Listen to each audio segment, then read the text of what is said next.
El día de hoy les estaré presentando una nueva conferencia de nuestra psiquiatra, quien a continuación nos estará ayudando con nuestra mente, nuestra familia y tal vez con nuestros problemas.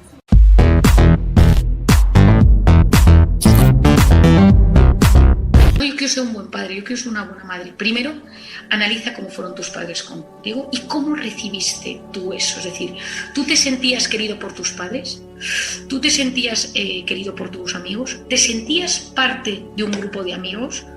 ¿Cuántas personas? Yo ahora que trabajo mucho esto en consulta, que he ido caminando con ellos en su desarrollo personal, de repente me dicen, estaba solo o sola en el patio. Llegaba mi cumpleaños y nadie venía. Invitaban a todos menos a mí. Mis hermanos me trataban mal. Mi padre nunca estaba disponible para mí. Y de repente tienes 40 años, 38, 52, y te acuerdas de esas escenas y se te escapa una lágrima. Y dices, pero ¿cómo será posible 50 años más tarde, 40 años más tarde? Porque esos son los cimientos de tu vida. Es decir, entonces cuando nosotras madres tenemos hijos, tenemos que ser conscientes de que tiene una gran influencia cómo les tratamos. Y yo quiero lanzar dos mensajes. El primero es que todas hemos pegado un grito en un momento dado, todas se nos han escapado los papeles y no nos sentimos orgullosas de momentos de la educación con nuestros hijos porque somos humanos. Y hay veces que estamos agotados, los llevas a dormir, lavar los dientes. Yo mi casa es lavar los dientes, rezar, cuento, dormir. Y hay días que dices, pero por favor, entonces a la 24ª vez que lo dices, pues sale ese grito, esa mala cara, ese mal gesto. Pero los niños necesitan saber también que sus padres son normales, es decir, no somos seres zen que todo nos parezca siempre bien, porque seríamos seres venidos o del futuro o de otro planeta. Pero tenemos que ser conscientes de si estamos todo el día gritándoles, si estamos todo el día enfadándonos con ellos, si estamos todo el día exigiéndoles cosas imposibles, si estamos todo el día negando sus emociones. ¿Por qué lloras? Es que es una tontería, es que es él, eso, haber perdido su coche, que se le haya roto el pie a su muñeca, que su profesora hoy no le haya dado el caramelo como el resto de la clase, es como para que nosotros, tiene el mismo impacto en su cerebrito como para nosotros que nos bajen el sueldo un día. Es decir, ellos no entienden los problemas de mayores, pero sus problemas de pequeños son sus grandes problemas. Y si ellos saben que somos puerto seguro como padres, porque llegan y se hayan hecho una herida y le hagamos caso a la herida, y muchas veces hay que decir, pues te doy un beso, por cierto, ese famoso beso en la herida que deja de doler automáticamente, es que es un chute de oxitocina. Sé que yo muchas veces decía, mamá me ha hecho daño, se cae por la escalera, no sé qué, le abrazo, le doy el beso y me dice, ya estoy bien. Que uno dice, pues no debía ser tal herida. Sí era tal herida, pero ese abrazo, ese beso, ese masajito, le ha generado la oxitocina. ¿Cuántas de vosotras nos dijeron en el parto que cuando estáis con los dolores del parto, que si el marido te hace este masaje y te toca la tripa o te ayuda, de repente duele menos? Porque es ese pico, automáticamente con ese masaje disminuye el dolor. Entonces que sepamos que muchas veces que uno piensa que si no sirve para nada, sí sirve. A mí me encanta cuando de repente esas cosas que uno las hace de toda la vida, sí sirve, ese besito sirve, ese abrazo en un momento de angustia grande sirve. Entonces ese apego, entender el apego, va a ser clave para entender los mecanismos psicológicos que hay detrás de la manera de relacionarnos con otras personas, de elegir pareja o incluso de interactuar con nuestros hijos. Entonces, hay muchísimo sobre esto, hay tipos de apego, como están explicados en el libro. Hay un excelente profesional que es un psicólogo, que es Rafa Guerrero, del que me baso porque él ha estudiado esto en muchísima profundidad y él trata a muchos niños. Y una de las cosas que explico, que es una de las historias que a mí me parece que tiene más fuerza del libro, que es la historia de Champey, está en la página 100 del libro. Champey nos rompe el corazón esa historia.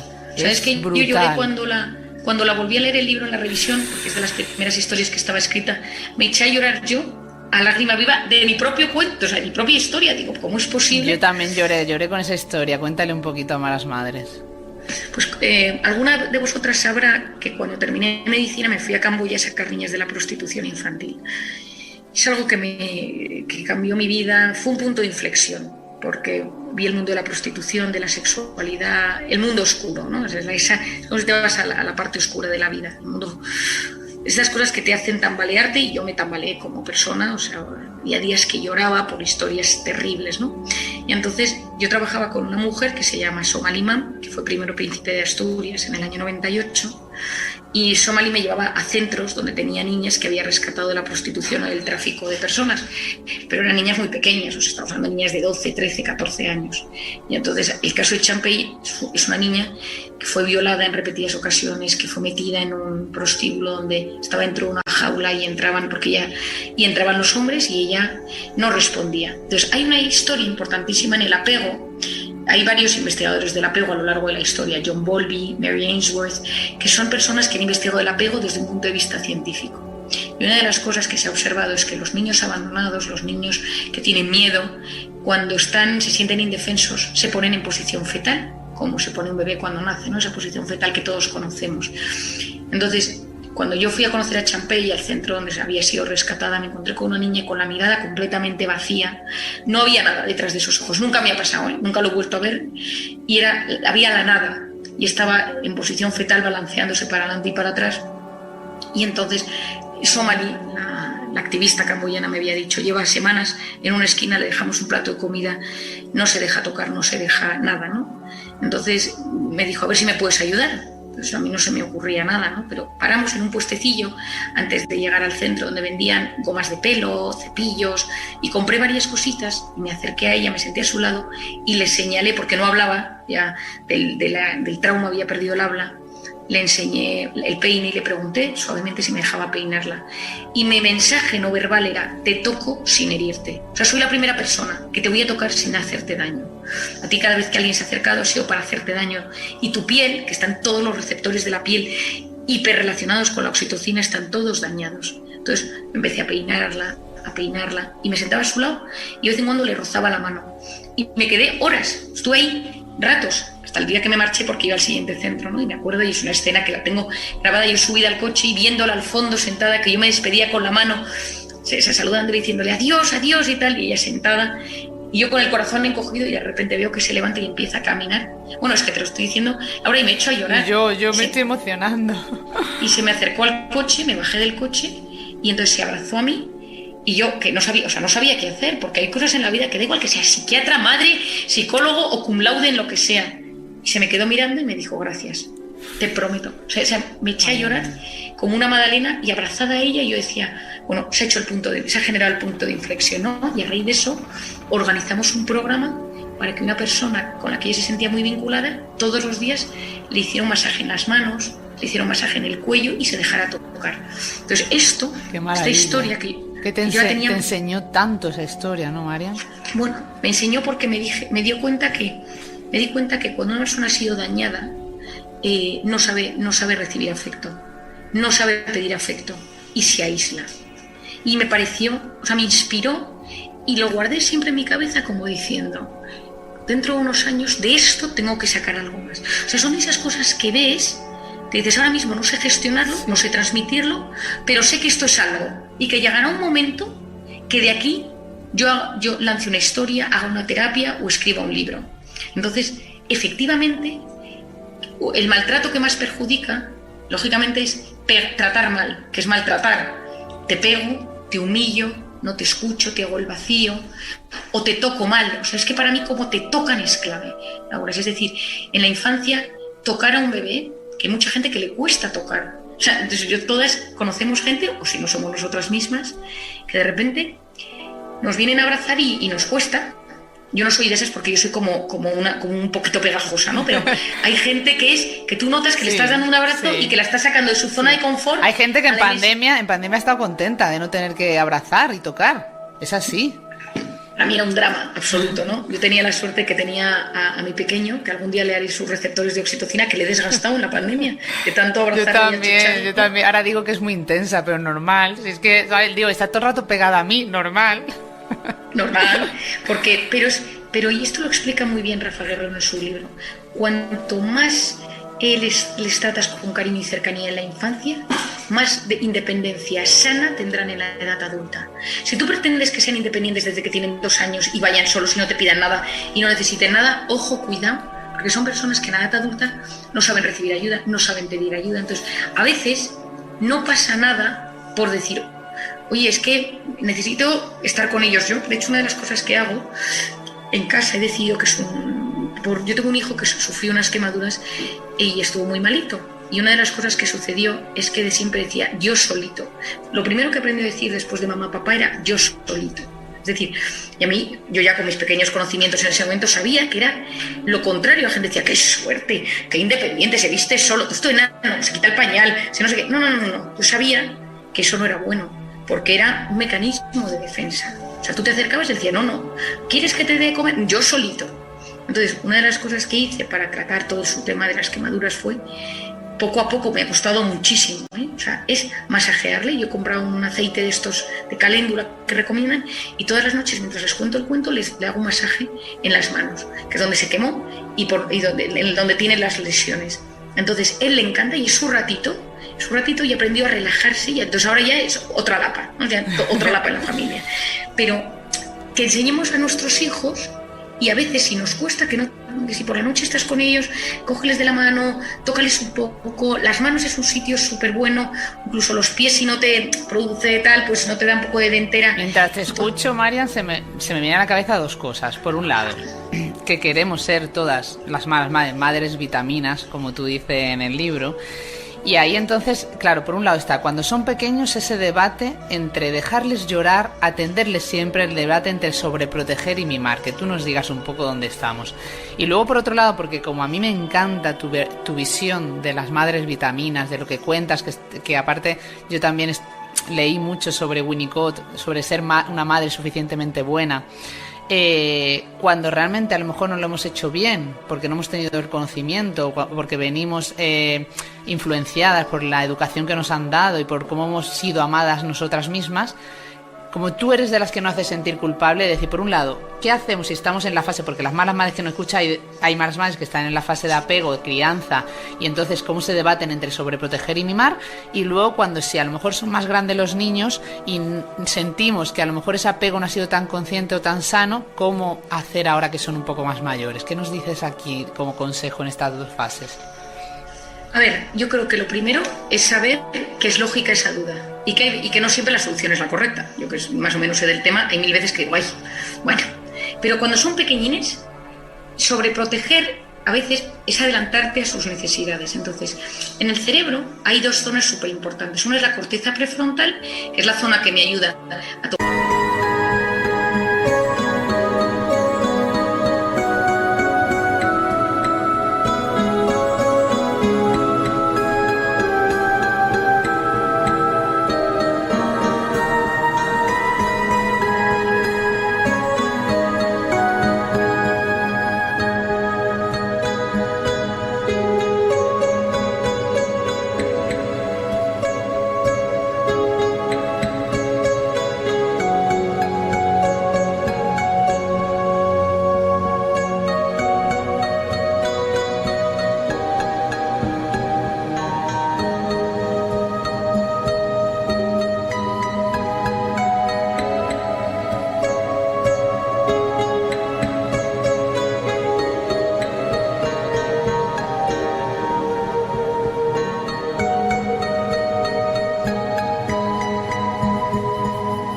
decisiones, a medir el riesgo, a controlar mis impulsos. Es la zona que nos hace un poquito seres superiores. Y esa zona está profundamente inmadura en los bebés y en los niños, y hasta los 15 años empieza a madurar de verdad. Y luego está la amígdala, que es el centro del miedo. Si tú tienes un niño que está en el parque y está dudando si subirse o no subirse al columpio, ¿me subo o no me subo? Al balancín, al columpio, al tobogán, al que sea. Su amígdala le está diciendo, cuidado, miedo. Y la corteza prefrontal, que es la que está midiendo el riesgo. El miedo está en la amígdala y el que mide el riesgo está en la corteza prefrontal, que es profundamente inmaduro. Si yo como madre me acerco y le digo, aquí no, cuidado, y le bloqueo la corteza prefrontal, lo que queda es el miedo. Es decir, si yo me paso la vida bloqueando su corteza prefrontal, es decir, su zona de medir el riesgo, lo que queda es miedo en su vida, porque lo único que funciona es la amígdala. Entonces me diréis, entonces, ¿qué hacemos? ¿Les dejamos que se tiren por un puente, que se tiren por el tobogán? Pues ese es el límite. Es decir, hay veces que hay que estar muy cerca, van caminando por el borde, porque sabéis todas que siempre no hay idea buena, ¿no? O sea, es ese sitio peligroso que hay, ahí es donde se han subido. No se pueden subir a un banco. No, hay que irse a la punta de la esquina donde corre el riesgo su vida. Entonces, ¿qué es lo que yo suelo recomendar? Seguir y ver dónde les dirige su intuición, dónde les dirige porque a veces te das cuenta que hay niños que ni se suben a un tobogán, que ni se suben a un columpio, porque es tal el miedo que eso les produce que no hacen absolutamente nada. Y otros que no tienen miedo a nada, ¿no? Yo tengo un hijo mío que en la piscina este verano, 1 o 2, y digo, no, pero que en su momento los manguitos, el tal, el cual, ¿no? Y el otro en plan, mamá, los manguitos, no me los he puesto. Es decir, cada uno iban haciendo la personalidad. Conocemos a los niños observándoles, pero estando cerca y sabiendo lo que van haciendo. Entonces, es un equilibrio. Los niños nacen profundamente dependientes de nosotros. A medida que se van haciendo mayores, dejan atrás esa dependencia para ganar en autonomía. La clave es llegar a ser autónomo habiendo sido muy dependiente. Para eso es, yo te observo, yo te sigo, ellos saben que estoy ahí. Yo ayer veía al de 1 año, estábamos en el campo, se puso a caminar, me giró la cabeza y digo, bueno, ¿este hombre dónde se va? Y yo detrás iba. Y entonces de repente yo veía que como él sabía que yo estaba detrás, él seguía caminando. Entonces sube, baja, se sube, va a un árbol, tal, no sé qué. Y en un momento me escondí. Y entonces me escondí detrás de un árbol, giró, vio que no estaba y ya, ¡mamá! ¡Mamá! Y entonces ya sales, aquí estoy. Entonces es decir, ellos saben que tú estás. Pero soy plenamente consciente que en un mundo donde sobreproteger es adelantarte a sus necesidades. Y eso es lo que no se recomienda. Es bueno que ellos pidan las cosas y que a veces se negocie. Las edades son distintas, pero lo malo es que ellos den por hecho que siempre estás ahí para cosas que no son las necesarias para la supervivencia, sino que son cosas que ellos podrían pedir y luchar por ellas. Es un equilibrio muy difícil, Laura, y yo entiendo que hay muchas madres que no lo saben, pero que si son muy pequeños y todo el mundo te dice que dependientes de ti, que mimado, solo quiere estar con su madre, no te preocupes. Es bueno, o sea, es lo normal. Si es que lo normal es, si es esos niños que les da igual irse con el vecino que con el de arriba que con el de abajo, pues tienen esa capacidad quizá de expansión, pero lo normal y lo lógico es que un niño lo que quiere es estar con su madre y que cuando viene otro y le coge en brazos no quiere estar con ese otro. Y más si está su madre cerca y que se lance en plancha a su madre. Y cuando son más mayores y entran en juego también las redes sociales, Marian, que sé que también hablas de eso y dices una frase muy bonita que dices: evita las pantallas y entra en modo offline de vez en cuando. Las cosas buenas suceden en la vida real. La virtual se basa en gratificaciones instantáneas. ¿Qué hacemos con esos adolescentes que prefieren la vida a través de las pantallas y nos cuesta llegar a ellos? Bueno, el problema es que el adolescente, por definición, es una persona que se va descubriendo. Y de repente ya no quiere esa dependencia de sus padres, sino que lo que quiere es descubrir si forma parte del grupo, si gusta a los chicos o a las chicas, si está a la altura físicamente, si su cuerpo se va desarrollando en torno a los cambios.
En ese momento que son los necesarios, si estás aceptado en las redes sociales, si formas parte de ese entorno guay, de tu cole, de tu grupo, de tu barrio, de tu edificio.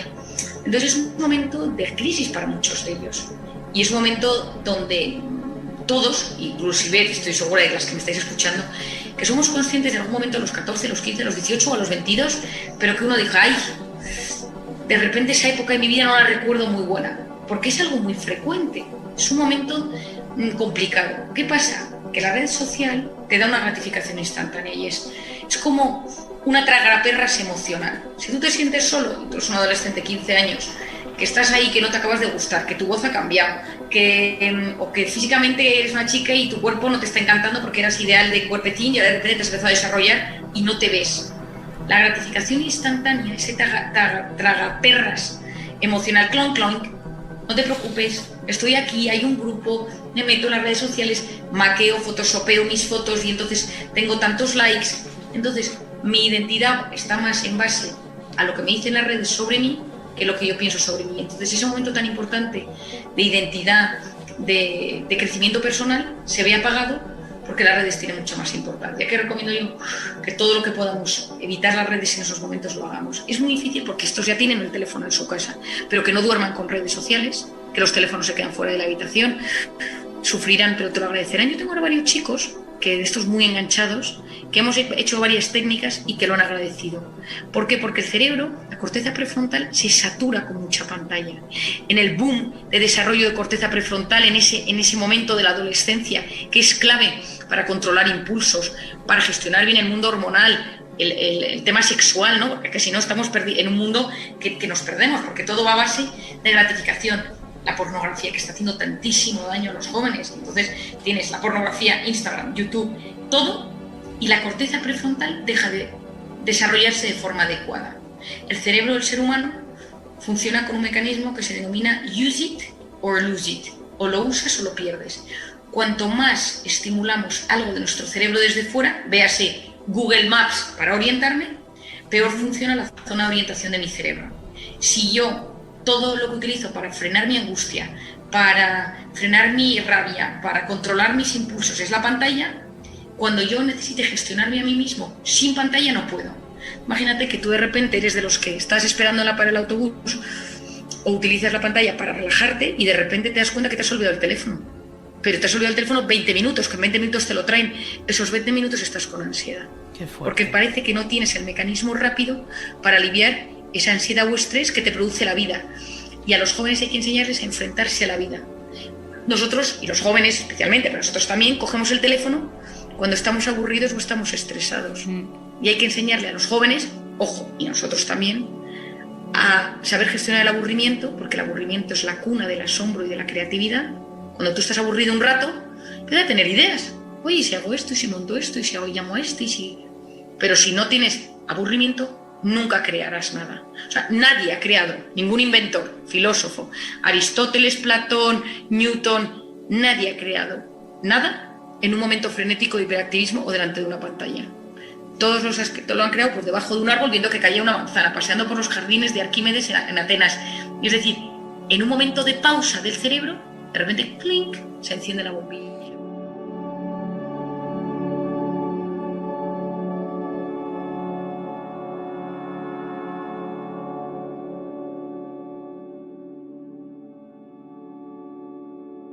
Si llegaste al final de este video, dale me gusta, comenta, comparte y recuerda siempre que el mejor antídoto al sufrimiento es el amor.